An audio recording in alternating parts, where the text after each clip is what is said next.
CD11, Council is back in session and we're back at it too.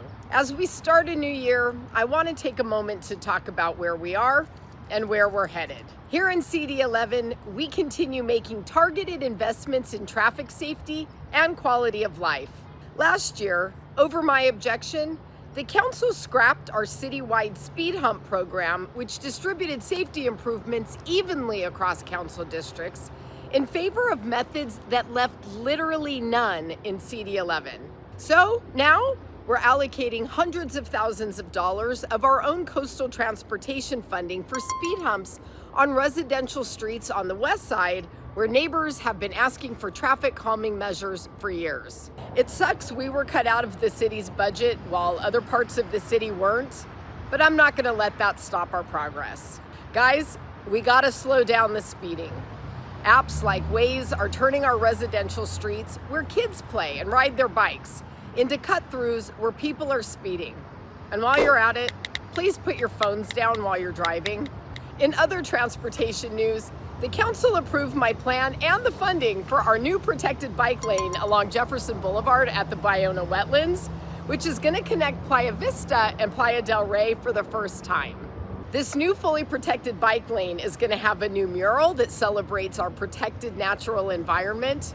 It's going to help separate cyclists and pedestrians from cars and help protect our wetlands from vehicle damage.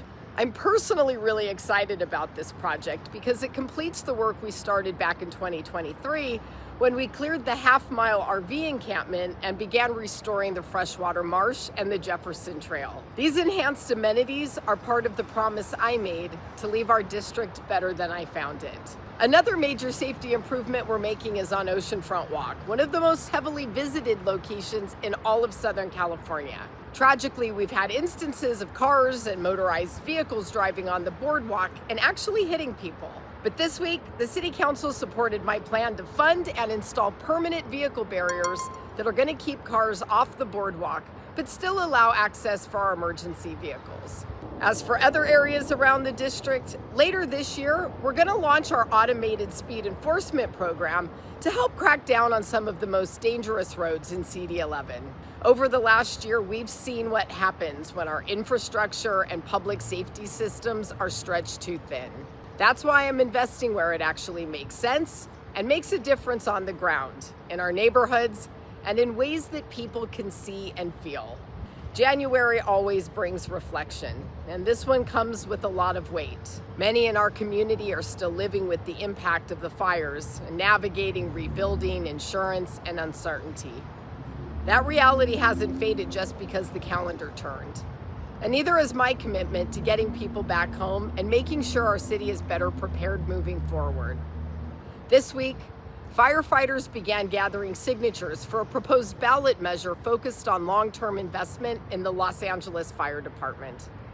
The effort reflects years of concern about whether the city's fire infrastructure, much of it built decades ago, can meet the demands of our modern population, a changing climate, and increasingly complex emergencies.